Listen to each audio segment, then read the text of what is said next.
Hi, I'm Jerry Bowyer. Welcome to Meeting of Minds podcast.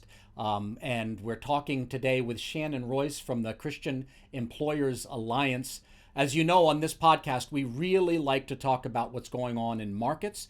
We like to talk to entrepreneurs, people with skin in the game. Skin in the game is very important. A lot of what's gone wrong in our culture and in our nation and in our politics is people making decisions who don't have to live with the consequences of those decisions.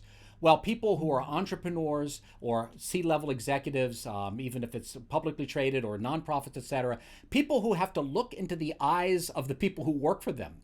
And if they make a bad decision, see the pain that they've caused. To me, that is a crucial constituency that I want to talk to and I want to hear from. And that's exactly the kind of people who are part of Christian Employers Alliance. And that's why I've asked Shannon Royce to be with us on the show. Shannon, thanks for joining us. My pleasure, Jerry. Thank you for having me. So tell me about your people, your peeps. Tell me about who would be in your group. I know there's variation, right? There's a certain number of employees, etc. There's going to be variation in size, but what are some of the sort of common features of the kind of people that you're serving? So we serve Christian business owners, both for-profit and nonprofit. So 20% of our members are nonprofit organizations and 80% of our members are for-profit businesses. The actual member is the company or the organization. And then we work with the CEOs of those companies or organizations to serve them and hear them and represent them and do what we can to keep them informed. So you are, what did you say, a watchman?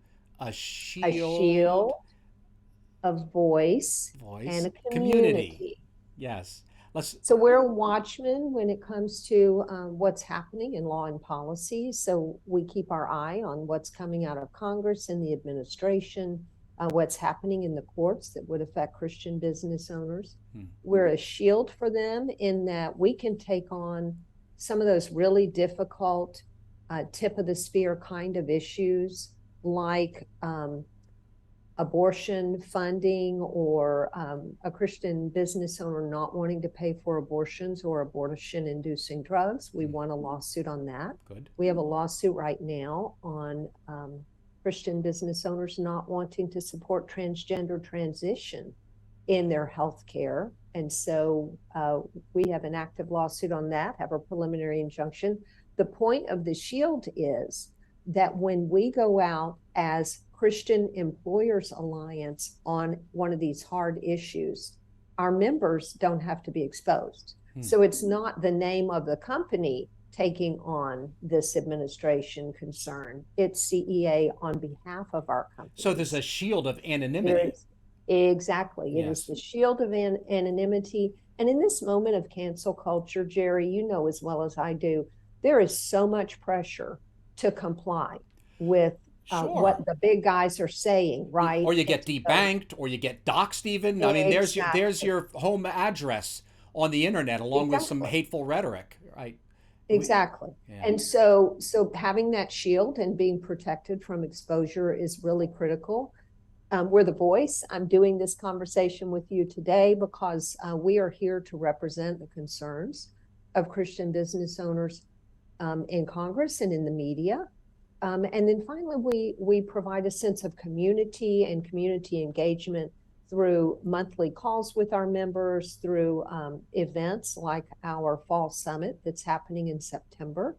And so those are really kind of the four major categories of the kinds of things we do to serve our members. One of the things that I'm always curious about is there can always be a tendency for conservative groups, national conservative groups or national Christian ministries to kind of go top down, right? And decide this is the topic, this is what we're interested in, and then kind of push that out to the grassroots.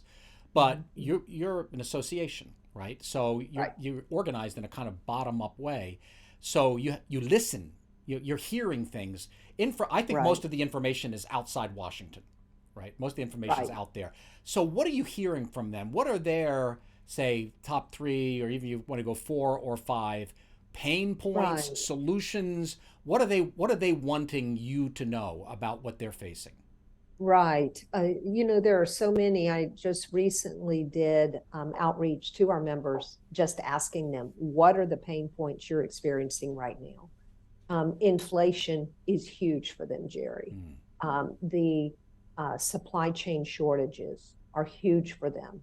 Um, the cost of shipping the supplies they're receiving. Mm-hmm. One of the gentlemen I spoke with recently, his shipping costs were up 300%, and I was like, "Wow, that's bad." He said, "Oh, it was 500% for a while. Mm. It's down to 300%." Yes. And I just thought, "Wow, how do you run a business when one of your major line items, something like supplies you need and shipping the supplies you need, is so off the charts in terms of costs?" Um, Inflation also creates such significant pressures for their employees.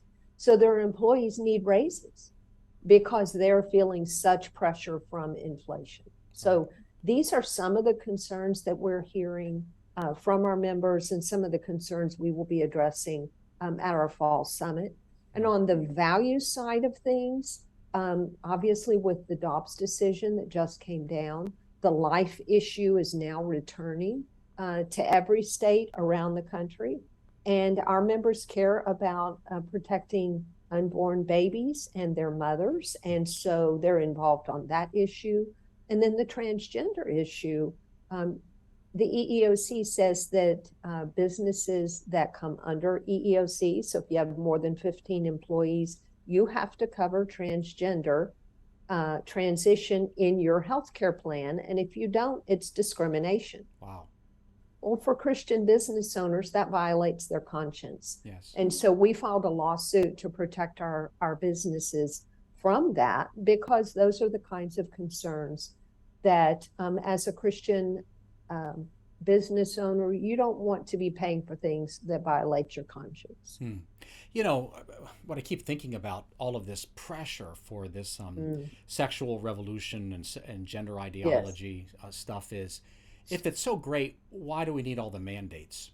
Right. I mean, if this is just so wonderful, then people would be willing to pay for their own transgender surgery, right? Or people would be lining up to do it. They need the hard push because they're pushing against reality. Right. Right. And that's why they need to force it. Exactly. Because it's against the created order. Right. And even non-Christians, they still have enough of that embedded created order to know that, you know, telling a teenager who thinks maybe I'm a boy or maybe I'm a girl, to just like grab them and say, "Oh, okay, well, let's get you off to the clinic." You know, no time for second thoughts. That's illegal to try to talk you out of it. That there's something in the heart of a decently formed human being that rebels against that notion. Right. Yeah. No, absolutely. And I think that is happening around the country. People are having second thoughts about this. Many who have transitioned are now transitioning back. And so these are very challenging issues that Christian business owners are addressing. Yeah, I want to kind of go back a little bit to the kitchen table, or actually they're not kitchen table, right? For your members, their boardroom table, right? Exactly. This economic and financial issues we're sort of not used to talking about that, because I think that most Christians and most Christian leaders understand that, say, transgender ideology or abortion are moral issues.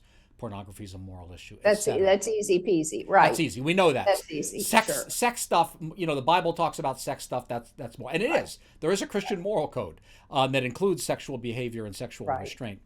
But money stuff is in this weird zone, either of God doesn't care about it, or you know, God cares about it, but he cares about it in a way that, you know, he cares about results, but there's no moral principle guiding it. So if we have inflation, it's just somebody did the math wrong. It's just a mistake. It's just a misguided policy mistake, as opposed to a moral violation in the same way that violating the sexual code or created genders is a moral violation. Right. There's definitely a moral element to inflation, and it affects, unfortunately, the poorest of the poor. right? Right. When you and I go to the gas pump and are paying $5, $6, $7, it's annoying, it's irritating, it cuts into our comfort. Yes. But guess what? It doesn't mean that I can't feed my family. Yeah, we don't miss a meal over it. I don't have to worry about feeding my family or filling my tank to be able to get to my work. Right. There are families around the country struggling with those questions, and it's wrong.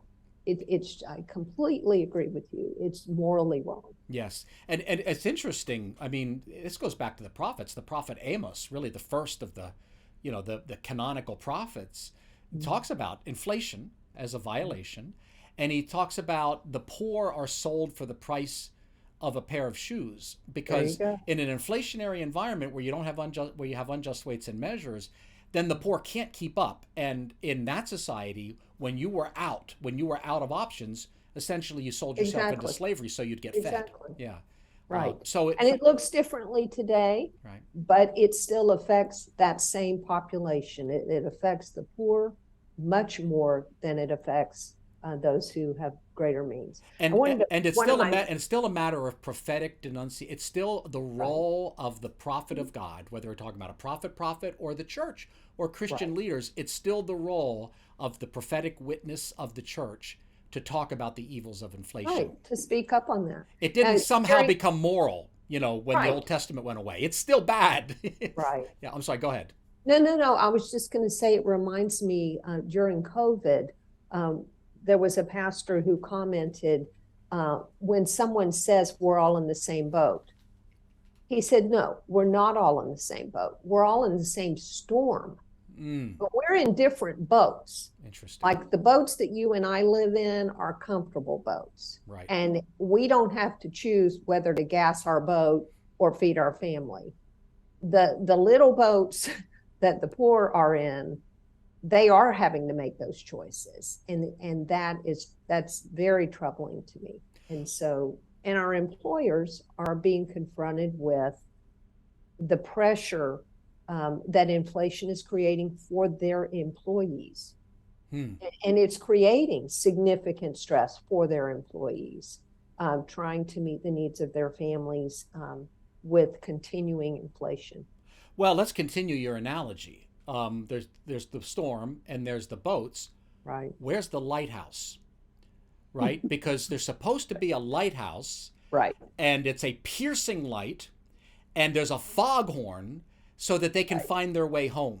Right. Well, God willing, CEA is becoming that lighthouse. That's what we need. We need lighthouses. Right? Exactly. Your members need lighthouses. Your members build lighthouses. Your members are foghorns. I don't mean to make it sound like they're long-winded or anything like that, because they tend to be quiet people. But most CEOs and entrepreneurs, they just want to stick to their business. Right. They want to do their business. Right. It's true. And I think it's really important, Jerry, for us to recognize that Christian business owners are good people. They are loving their families. They are running their businesses. They are involved in their churches, in their communities. These are good people. They work long hours. They work hard. We're asking them to do one more thing, right? We're asking them to engage in a different way. And it's not because they're not doing amazing things already. It's because we're in a moment right now in history where their voice is absolutely so critical and so necessary, and they need to speak up at this moment in a way that they never have needed to speak up. Well, I'm reminded of the parable of Jotham, the fable of Jotham in Judges chapter 9. You're testing me, aren't you? But I'm giving you a test that I know you can pass, which is a great fable that describes, I think, your members in these times. But since I'm testing you, why don't you tell the story rather than me? So if I recall correctly, this is the story of trying to find the new king. Yes. And they go to the olive tree, and the olive tree says, I'm busy making olives that anoint the heads of kings, and create oil that anoints the heads of kings and that priests use in the priestly service. I can't stop to be the king. and they go to what, the vine, right? And the vine says, I'm busy making wine that makes people's hearts joyful, and I can't take time out to be the king. And I don't remember, were there others? There's a fig tree in there. Oh, I there's think the there's a fig tree. fig tree, I don't right? remember what. So what did the fig tree I say? think it's just sweetness, but I shouldn't be quizzing you if I can't remember. So the fig tree was another, but then all of them said no. And where did they end up? They ended up with the thorn bush. Right. And the thorn bush is just prickly and painful and makes everybody uncomfortable, and nobody wants to be around it. And no fruit. Thorn bush. There's no and fruit. No fruit. Yes, right.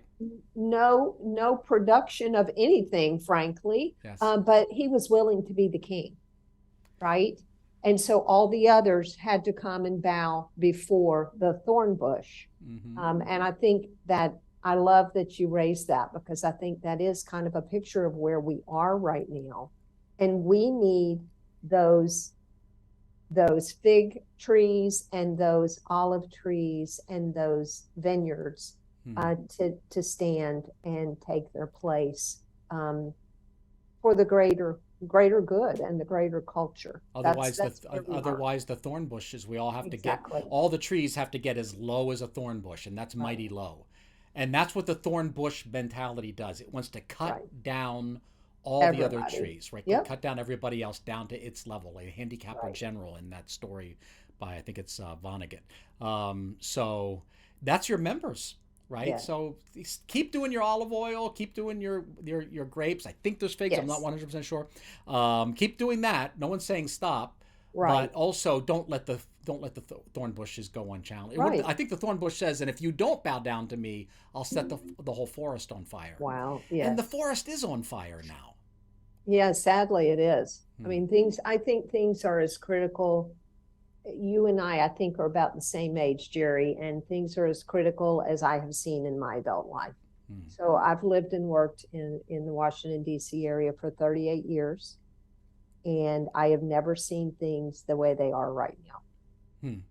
Interesting. For some reason, I was just, my mind just kind of goes off in different directions, right? The curse was, cursed is the ground, with reference to you, it'll produce thorns and thistles.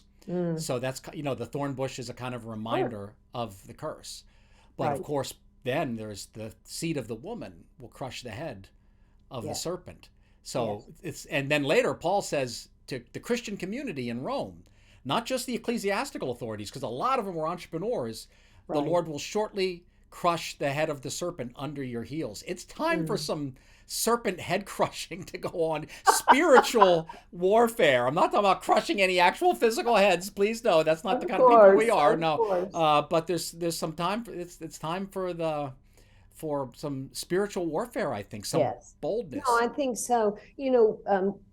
We talked earlier about the fact that we have our fall summit coming in September, September 22nd and 23rd. At Museum of the Bible, we are holding our fall summit of Christian Employers Alliance. And our theme this year is navigating uncharted waters, appointed for the journey. And we chose that theme because things are so hard right now and so complicated, right? There are so many issues and so many pressures on Christian employers, from your inflation and rising interest rates and the Great Resignation and supply chain shortages and on and on and on. And then the values issues on top of all of that. It is a complicated moment for Christian business leaders to be trying to discern what steps they need to take to protect their businesses and to have them thrive. But the second part of the theme is just as important: appointed for the journey.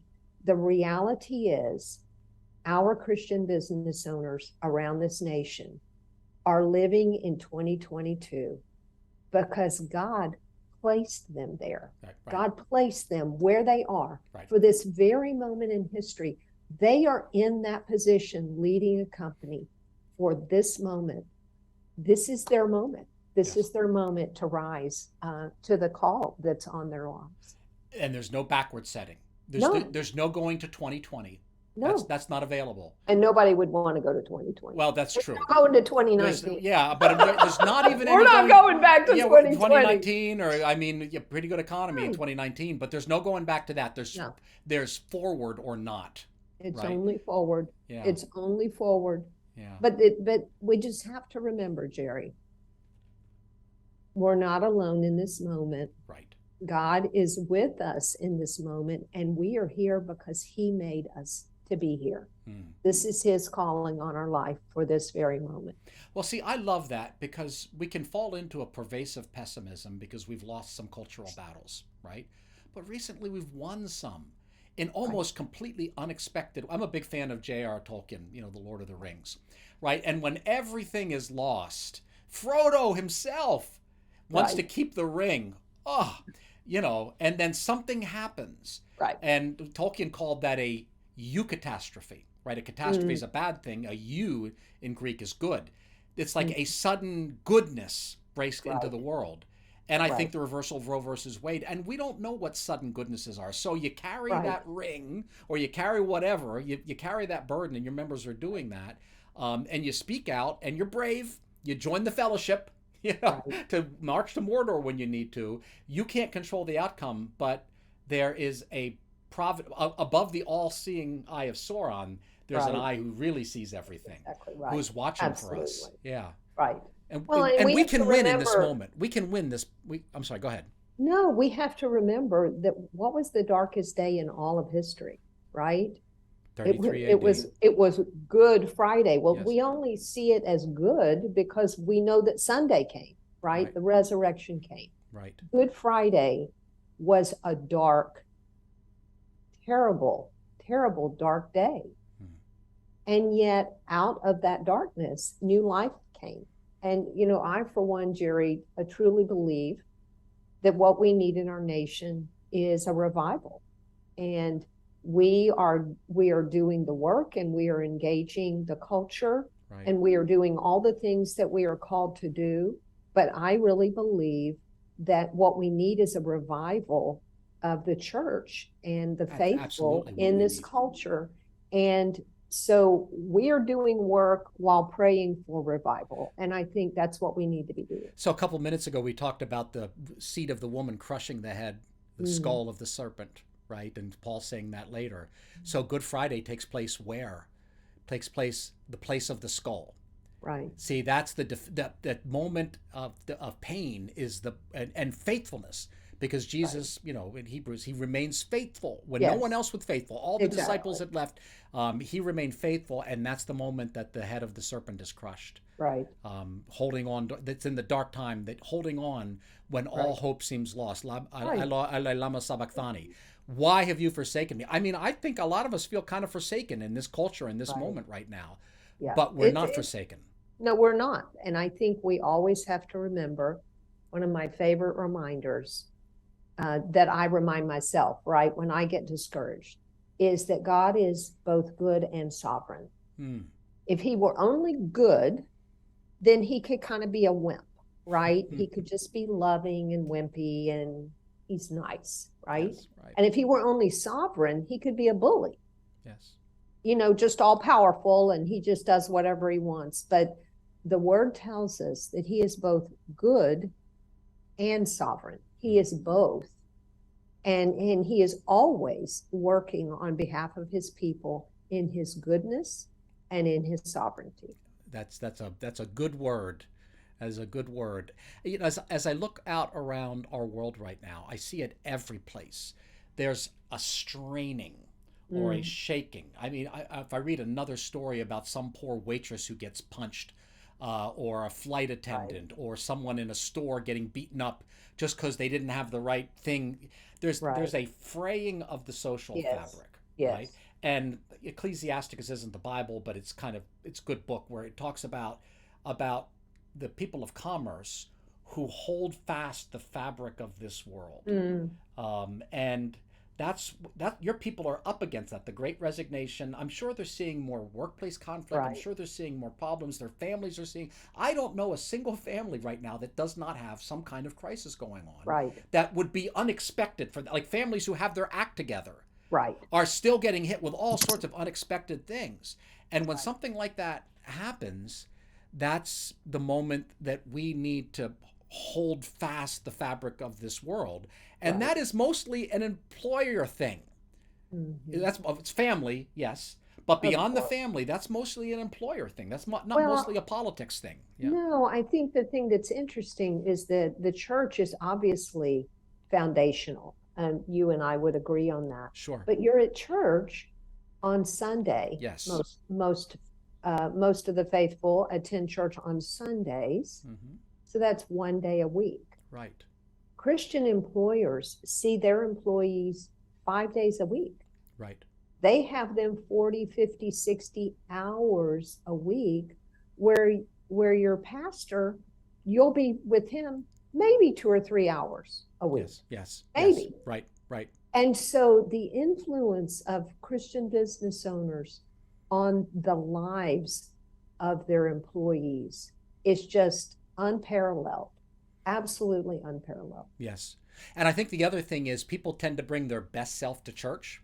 Like they can go to church and like, right, fine, but you can't hide it for 40 hours a week. Exactly. Right? So, although I'm seeing, like in our church, we're just seeing so much addiction, right? But that's because, our pastor is a recovering addict, so he knows how to do recovery. So a lot of it's taking place in the basement, with the AA meetings or whatever, and it's taking place other places.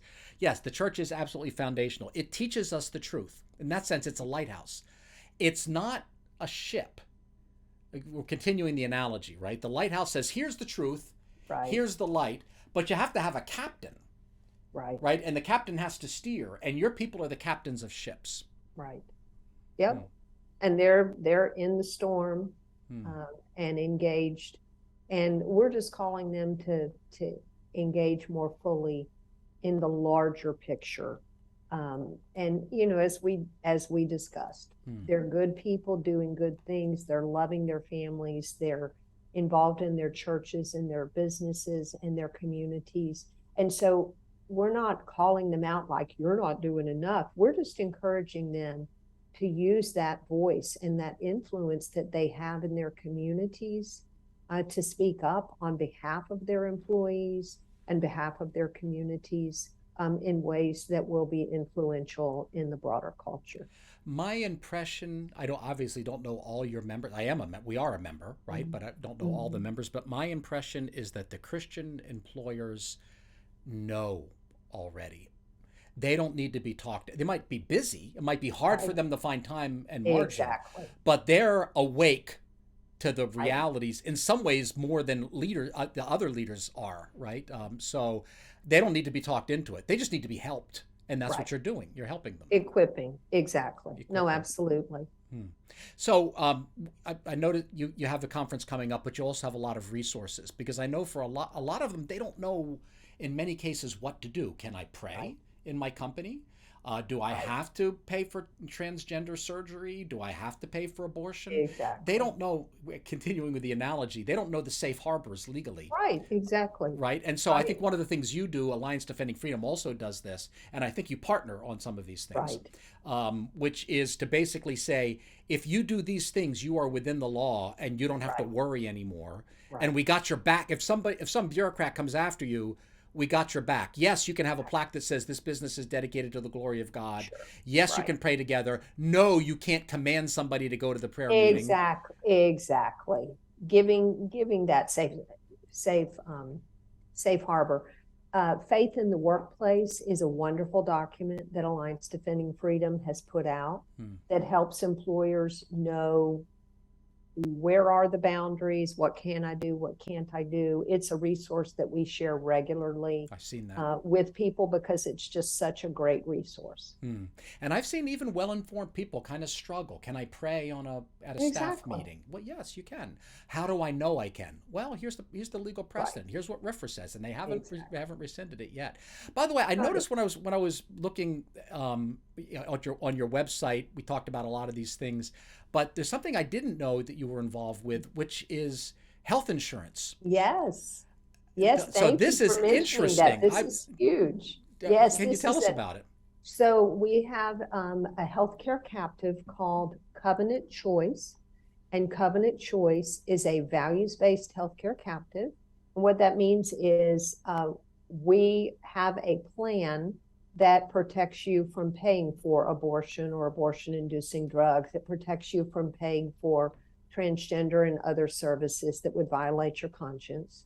It's a full-blown healthcare plan, so you've got the prescription coverage and you have the TPA that serves you and does all the organization and all those kinds of things. It's a full plan.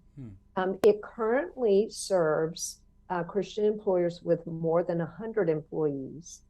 And in January of 23, so just 6 months from now, we are launching a new piece of Covenant Choice that will serve the 5,200 employee companies. And God willing, by 24, we will get to those smaller employers. Our goal is to serve all of our members, no matter their size, with a values-based healthcare plan that serves the needs of their employees. I'm excited about that, and not just for the reasons of not violating conscience, but I'm excited about the idea of Christians kind of sharing each other's risk. It's a way. Absolutely. Insurance was invented on the idea of bearing one another's burden. If insurance was invented by Christian pastors who said we need to share one another's burdens, and then the God element got taken out, and now it's politicized. So getting back to that original core mission. That's a very exciting proposition. It is exciting. It's really a neat program, and we're excited that it's growing. So is it in all states? Because I know sometimes there's some states. It is. Okay. It's a national plan. Berkeley is our stop loss provider. They have an A+ rating, our national plan with an A+ rating. And so we've got really great vendors for the full package if businesses are interested in a full package. So how does that, maybe getting too in the weeds here, but like people are part of networks or they have physicians that they're used to. How does that work if they're in a current system that's sort of like in network? Well, I mean, we can work with Christian employers who want to go this direction with a piece of our plan or with the full plan.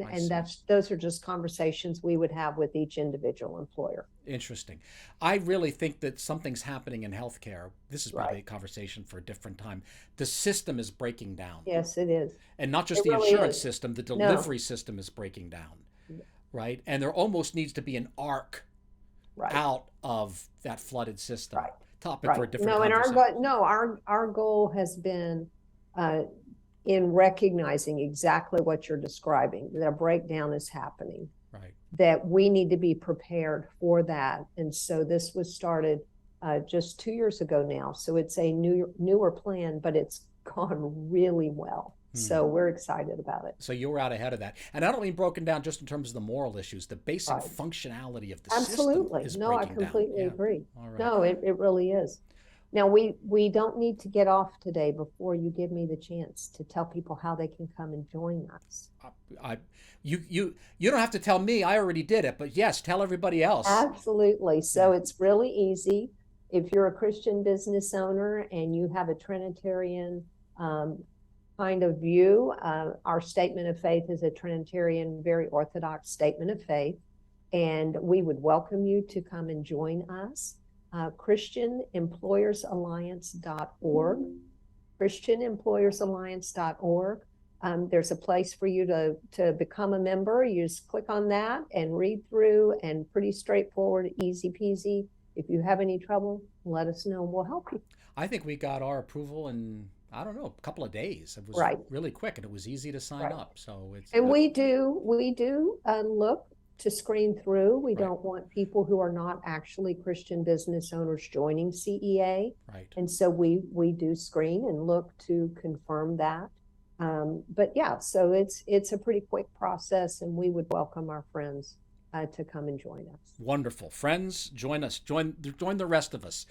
Shannon Royce from Christian Employers Alliance, thank you so much for being with us on Meeting of Minds.